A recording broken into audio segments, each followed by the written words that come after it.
Israeli intelligence agency Mossad posed as CIA to recruit Pakistani militants. Mossad and Indian intelligence agency RAW jointly organized terror attacks inside Pakistan. Evidence is available.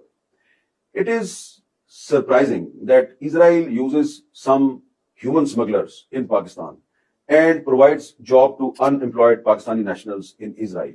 After giving them jobs, Israeli intelligence tries to use them against their own country, and some of them were arrested recently. Some of them were arrested last year. Like it or not, Israel is definitely running a spy network in Pakistan with the help of India, and their ultimate target is destabilization of Pakistan and destroying its nuclear facilities, which they planned many times in the past, but they failed.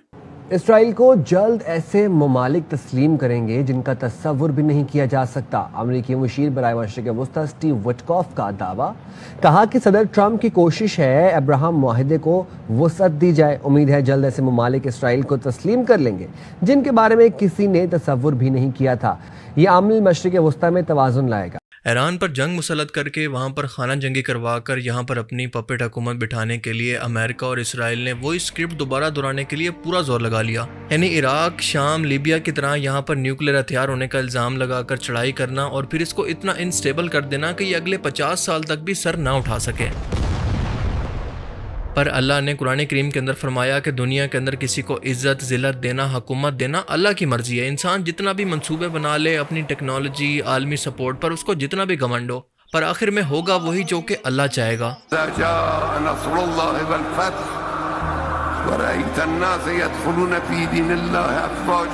قرآن کریم کی سورہ آل عمران کے اندر اللہ فرماتا ہے کہ اے نبی صلی اللہ علیہ وآلہ وسلم کہہ دیجئے کہ اے اللہ بادشاہی کے مالک، تو جسے چاہے حکومت دیتا ہے اور جس سے چاہے چھین لیتا ہے. تو جسے چاہتا ہے عزت دیتا ہے اور جسے چاہتا ہے ذلت دیتا ہے. ساری بھلائی تیرے ہاتھ میں ہے اور یقیناً تو ہر چیز پر قادر ہے.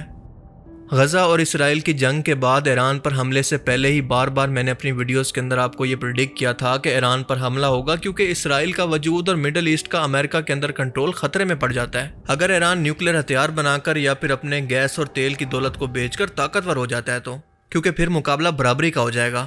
اور ساتھ ساتھ یہ بھی بتایا تھا کہ ایران پر حملے کے بعد اگلی باری پاکستان کے نیوکلیر پروگرام پر حملے کیا ہے، کیونکہ سیم یہی خطرہ ان دونوں ملکوں کو پاکستان سے بھی ہے جو کہ پہلے ہی نیوکلیر پاور بن چکا ہے. پر پاکستان پر یہ حملہ فی الحال اس لیے نہیں ہو رہا کہ پوری دنیا یہ بات جانتی ہے کہ پاکستان کے اندر کوئی بھی حکومت عوامی ووٹ سے نہیں بلکہ امریکہ کی مرضی سے آتی ہے، اور پاکستان کے اندر کوئی بھی بڑا عہدہ امریکہ کی مرضی کے بغیر نہیں آتا. ہم لوگوں کو یہ بات مان لینی چاہیے کہ ہم لوگوں کو ملک تو ضرور دیا گیا ہے لیکن آزادی نہیں دی گئی. اور یہ الفاظ میرے نہیں ہیں بلکہ پاکستان کے سب سے ایماندار جنرل یا پھر وطن سے محبت کرنے والے جنرل حمید گل مرحوم کے الفاظ تھے. میرا نمبر 1 کے اوپر نام DHQ سے گیا تھا. جلد بیگ سے پوچھ لیجیے، 6 آدمیوں کی لسٹ گئی تھی. میرا نمبر 1 تھا، آصف نواز کا نمبر 6 تھا، لیکن 6 والے کو بنا دیا گیا، نمبر 1 کو چھوڑ دیا. 6 والے کی منظوری امریکہ سے آئی تھی؟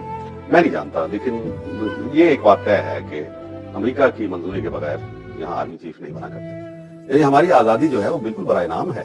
ہمیں ملک دیا گیا لیکن ہمیں آزادی تو نہیں دی گئی. اور دوسرا، ہم سبھی لوگ جانتے ہیں کہ پاکستان کو IMF نے قرضوں کے اندر جکڑا ہوا ہے. ہماری ایکسپورٹ، ہمارے فورن ریزرو سب ڈالر پر ڈیپینڈ کرتے ہیں. ہم امریکہ کی مرضی کے خلاف جا کر نہ تو کوئی فورن پالیسی بنا سکتے ہیں، نہ مسلمانوں کے اتحاد میں شامل ہو سکتے ہیں، نہ رشیا سے، نہ ایران سے کسی سے سستا تیل تک نہیں خرید سکتے. ہمارا تو بجٹ تک IMF بناتا ہے اور ہمارے پاس ہتھیار بھی زیادہ تر امریکہ، چائنا اور رشیا سے خریدے ہوئے ہیں. پر مدعے کی بات یہ ہے کہ پاکستان سے کبھی بھی امریکہ اور اسرائیل کو بغاوت کا خطرہ نہیں رہا، کیونکہ ہمارے ملک کے اندر اتنے غدار موجود ہیں جو کہ کبھی بھی اس غلامی سے آزاد نہیں ہونا چاہتے. لیکن اسرائیل کیونکہ مستقبل کے اندر گریٹر اسرائیل کی پلاننگ کر رہا ہے تو اپنے راستے کے اندر آنے والے ہر ایک ممکنہ کانٹے کو مٹا دینا چاہتا ہے. اور ان کانٹوں میں سے سب سے بڑا کانٹا پاکستان کے نیوکلیر ہتھیار بھی ہیں جو کہ دنیا میں صرف ایک مسلم ملک کے پاس ہیں. پر ایران اور پاکستان کے اندر فرق یہ ہے کہ پاکستان کو تباہ کرنا ان دونوں ملکوں کا مقصد نہیں ہے، اور نہ ہی یہاں پر خانہ جنگی کروانا ان کا مقصد ہے، بلکہ امریکہ پاکستان کو دہشت گردی کے خلاف لڑنے کے لیے تو امداد تک دیتا ہے. بلکہ ان دونوں ملکوں کا مقصد یہ ہے کہ اس ملک کو کنٹرول کے اندر رکھنا اور اتنا کمزور کر دینا کہ یہ اپنے آزادانہ فیصلے نہ کر پائے، انٹرنیشنل پالیٹکس کے اندر اس کا کوئی کردار نہ ہو، اور یہ ملک کبھی بھی مڈل کلاس ملک سے آگے نہ بڑھ پائے.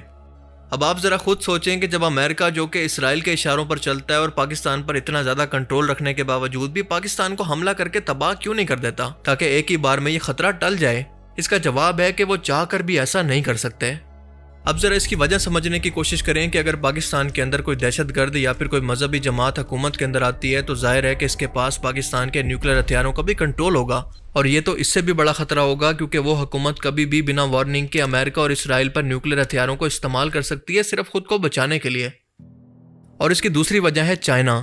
جی ہاں، چائنا نے پاکستان کے اندر اربوں ڈالر کی انویسٹمنٹ سی پیک کے نام پر یا پھر روڈ اینڈ بیلٹ انیشیٹو کے طور پر کر رکھی ہے، اور ایک شارٹ زمینی راستے کے ذریعے پاکستان کے گوادر پورٹ تک اور پھر یہاں سے پوری دنیا تک، خاص طور پر ایشیا اور مڈل ایسٹ کے اندر چائنا اپنی مارکیٹ کو بڑھانا چاہتا ہے۔ اور ظاہر سی بات ہے کہ چیزوں کی شپنگ کاسٹ جتنا کم ہوگی، پروڈکٹ اتنی سستی ہوگی اور دنیا اس کو اتنا زیادہ خریدے گی، چیزوں کی ڈیمانڈ بڑھے گی اور چائنا کی اکانومی ان کو بیچ کر زیادہ سے زیادہ پیسہ کما سکے گی، اور یہی سی پیک مستقبل کے اندر چائنا کو امریکہ کے مقابلے میں اکانومیکل سپر پاور بنانے کے اندر مدد کرے گا۔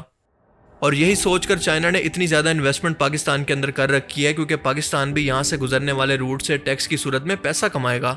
اب تک سی پیک کے تحت چائنا نے پاکستان کے اندر 62 سے 65 بلین ڈالر کی سرمایہ کاری کا اعلان کیا، جس میں سے 25 سے 30 بلین ڈالر کے منصوبے یا تو مکمل ہو چکے ہیں یا پھر جاری ہیں۔ پاکستان کے ذریعے چائنا کو انڈین اوشن تک براہ راست رسائی ملتی ہے۔ چائنا کے مغربی علاقے خصوصاً سنگیانگ کے لیے سمندر کا قریب ترین راستہ بھی پاکستان سے ہو کر گزرتا ہے، اور اگر مستقبل کے اندر چائنا کی کسی ملک سے جنگ ہوتی ہے، مثال کے طور پر امریکہ کے ساتھ، تو یہ گوادر ہی ہوگا جو کہ اس کو متبادل راستے کے طور پر بچا سکتا ہے۔ لہٰذا چائنا یہ کبھی افورڈ نہیں کر سکتا کہ پاکستان انسٹیبل ہو، اور آج کے دور کے اندر تو اس کے پاس دنیا کے جدید ترین ہتھیار اور ایڈوانس ترین ملٹری موجود ہے، اور اسی لیے مستقبل کے اندر اگر پاکستان پر کہیں سے بھی حملہ ہوا تو سب سے پہلے چائنا اپنی تمام ٹیکنالوجی اور ملٹری ہتھیاروں سے پاکستان کی ہر صورت مدد کرے گا، جیسا کہ ابھی حال ہی میں انڈیا پاکستان کی جنگ کے اندر بھی ہو چکا ہے۔ ہم نے دیکھا کہ اسرائیل نے اپنے ہتھیاروں، ڈرونز اور ٹیکنالوجی سے انڈیا کی مدد کی تاکہ پاکستان کو انسٹیبل کر سکے۔ اب اس جنگ کے اندر کیونکہ چائنا کا مفاد پاکستان کے ساتھ تھا تو اس نے پاکستان کی ہر ممکن مدد کی، سیٹلائٹ سے لے کر میزائل تک اس کو دیے، کیونکہ جنگ کے بعد سی پیک کا وجود خطرے میں پڑ سکتا تھا۔ اور یہی حقیقت ہے کیونکہ دنیا مفادات پر چلتی ہے، کوئی کسی کا سگا نہیں ہے، اپنے ملک کے مفادات کو ہر ملک سب سے پہلے دیکھتا ہے۔ اب سب سے حیرت کی بات یہ ہے کہ میڈیا پر ہم نے انڈیا کے خلاف رپورٹس تو بہت سنی، لیکن جو اسرائیل پاکستان کو انسٹیبل کرنا چاہتا ہے، اپنے ڈرونز کے ذریعے انڈیا کی مدد کر رہا ہے، اپنی ٹیکنالوجی انڈیا کو دے رہا ہے، اس پر کوئی بات نہیں ہوئی۔ اور تیسری بات یہ ہے کہ اس خطے کے اندر جہاں پر امریکہ اور اسرائیل اپنا کنٹرول چاہتے ہیں تو وہیں پر رشیا بھی اپنا کنٹرول چاہتا ہے، لہٰذا وہ پاکستان کی ہر صورت مدد کرے گا۔ اور ہم جانتے ہیں کہ ترکی اور سعودی عربیہ بھی پاکستان کے دفاعی پارٹنر ہیں، لہٰذا ہر صورت ہر جنگ کے اندر وہ پاکستان کا ساتھ دیں گے۔ یعنی ان تمام ملکوں کا پریشر اتنا زیادہ پریشر ڈالے گا کہ یا تو فوراً جنگ بندی ہو سکتی ہے یا پھر یہ جنگ کسی بھی وقت ورلڈ وار 3 کے اندر بدل سکتی ہے، اور یہ دنیا کا کوئی بھی ملک نہیں چاہتا۔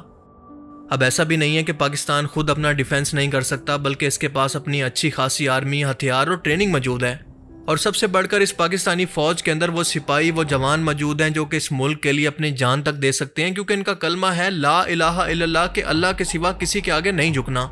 اور جنرل حمید گل نے بھی یہی کہا تھا کہ اگر آپ کو امریکہ کی غلامی سے آزاد ہونا ہے تو ایک بار تو آپ کو ان کو نو بولنا پڑے گا، اور اس کے بعد یہ لوگ اپنی عادت کے مطابق آپ کو دھمکیاں دیں گے، آپ کو ڈرانے کی کوشش کریں گے، لیکن ایکچوئل کے اندر یہ آپ کا کچھ بھی نہیں بگاڑ سکتے۔ اور ان کی کہی ہوئی یہ بات ایران اور اسرائیل کی اس جنگ نے بالکل ہو بہو ویسے ثابت کر دی ہے۔ اگر پاکستان کو ایک نرم انقلاب کے ذریعے سے تبدیلی لانی ہے تو میں بہت سوچ سمجھ کے یہ بات کرنے جا رہا ہوں۔ پہلے تو امریکہ کو نو کہہ دیں، دفاعی کر دیں، اس کو کچھ بھی نہیں بگاڑ سکتا آپ کا۔ اور اگر کہیں کہ ہمارے پاس پیسے نہیں ہیں تو پھر کل انڈیا ہم پہ چڑھ دوڑے گا تو کیا کہیں گے؟ جو ہمارے پاس پیسے کوئی نہیں ہے ہم تو جنگ نہیں لڑ سکتے۔ کیا ایسا کریں گے؟ ہم نہیں کریں گے نا، لڑیں گے نا، جو بھی کچھ ہے اس کے ساتھ لڑیں گے، تو یہ ہمارے اختیار میں ہے، ان کو بتانا ہوگا یہ کب ہوئے ہیں، یہ آپ کو دھمکیاں دیتے رہیں گے، آپ کو ان کے سامنے کھڑا ہونا پڑے گا، اور اس کے بعد یہ بھاگ جائیں گے۔ اور بالکل اسی طرح سے ایران کی طرح اگر پاکستانی عوام کسی ایک لیڈر اور فوج کے ساتھ کھڑی ہوتی ہے تو پاکستان اپنے دفاع کے لیے کسی بھی حد تک جا سکتا ہے، اس حد تک کہ وہ نیوکلیر ہتھیاروں کو بھی استعمال کر سکتا ہے، لیکن یہ اس کے لیے آخری آپشن ہوگا۔ یہی وجہ ہے کہ ابھی تک پاکستان پر امریکہ اور اسرائیل کی طرف سے ڈائریکٹ حملے کی نوبت نہیں آئی، لیکن آپ دیکھیں گے کہ آنے والے ٹائم کے اندر پاکستان کے اندر موجود غداروں کی مدد سے پاکستان پر اسرائیل کو قبول کروانے کے لیے پریشر ڈالا جائے گا، جیسا کہ سعودی عربیہ پر اسرائیل کو ریکگنائز کروانے کے لیے پریشر بڑھایا جا رہا ہے۔ مثال کے طور پر یہ پوسٹر دیکھیں جو کہ سوشل میڈیا پر گردش کر رہا ہے، جو کہ غالباً 2023 یا 24 کا ہے، اور اگر آپ اس کو غور سے پڑھیں تو اس پر نیو مڈل ایسٹ کی بات ہو رہی ہے، اور محمد بن سلمان کے ساتھ نیتن یاہو اور ٹرمپ کی تصویر کے ساتھ ابراہیم اکارڈ کی بات ہو رہی ہے۔ اب یہ ابراہیم اکارڈز کیا ہے اس پر پھر کبھی کسی ویڈیو کے اندر ڈیٹیل سے بات کریں گے، لیکن آپ کو یہ بتاتا چلوں کہ ایران سے فارغ ہو کر یہ وائرس اب پاکستان کے اندر بھی داخل ہونے جا رہا ہے۔ جی ہاں، مشہور پاکستانی صحافی حامد میر نے یہ دعویٰ کیا ہے کہ اسرائیلی خفیہ ایجنسی موساد اور انڈین ایجنسی را مل کر پاکستان کے اندر ملیٹنٹ گروپس یا پھر دہشت گردوں کو ہائر کر رہی ہے، اور ان کے مطابق وہ خاص طور پر پاکستان کے اندر جاب لیس لوگوں کو ٹارگٹ کر رہے ہیں پیسوں کا لالچ دے کر کہ وہ ان کے لیے پاکستان کے اندر جاسوسی کریں۔ اور ابھی ریسنٹلی کراچی کے اندر جن را کے ایجنٹس کو گرفتار کیا گیا، دراصل وہ بھی اسی گروپ کا حصہ تھے۔ یعنی اسرائیل اس وقت انڈیا کی مدد سے پاکستان کے اندر پورا ایک اسپائی نیٹ ورک چلا رہا ہے، اور حامد میر کا بھی یہی دعویٰ ہے کہ اسرائیل پاکستان کو ڈی اسٹیبلائز کرنا چاہتا ہے، اس کے نیوکلیر ہتھیاروں کو ٹارگٹ کر کے تباہ کرنا چاہتا ہے، نہ کہ پاکستان کو، اور ہم اس کی وجہ اوپر جان چکے ہیں کہ کیوں۔ پر آپ کو بتاتا چلوں کہ یہ اسرائیل کی کوئی پہلی کوشش نہیں ہے، بلکہ ماضی کے اندر بھی وہ اس طرح کی ٹرائی پہلے بھی کر چکا ہے، اور جیسے حال ہی میں ایران سے شکست کھا کر اس نے پوری دنیا کے اندر ذلت اور رسوائی اٹھائی ہے، انشاءاللہ پاکستان اور یہاں کی عوام سے اور اس کی فوج سے بھی اس سے بھی زیادہ ذلت امیز شکست اس کو ملے گی، کیونکہ پاکستان کوئی اکیلا نہیں ہے۔ اس ملک کی عوام کی ذہانت، اس کی فوج کی طاقت اور اس کی ایئر فورس کی مہارت کی مثال پوری دنیا کے اندر مشہور ہے، اور سب سے بڑھ کر یہ قوم شہادت کا جذبہ لے کر میدان جنگ کے اندر گزرتی ہے، جہاں سے واپسی بھاگنا تو دور کی بات، یہ شکست سے بہتر موت کو سمجھتی ہے۔ اسی لیے ہمیں ڈرنے کی نہیں بلکہ الرٹ رہنے اور اپنی آنکھیں کھلی رکھنے کی ضرورت ہے، اور خاص طور پر اپنے اندر موجود غداروں کو پہچاننے کی ضرورت ہے، کیونکہ آپ کے اندر موجود غدار آپ کے ملک کو اتنا نقصان پہنچا سکتے ہیں جو کہ شاید دنیا کی کوئی بھی طاقت باہر سے آپ کے ملک کو نہیں پہنچا سکتی۔ اور یہی سب سے بڑی نصیحت ایران نے اسرائیل کے ساتھ جنگ کے اندر سیکھی ہے۔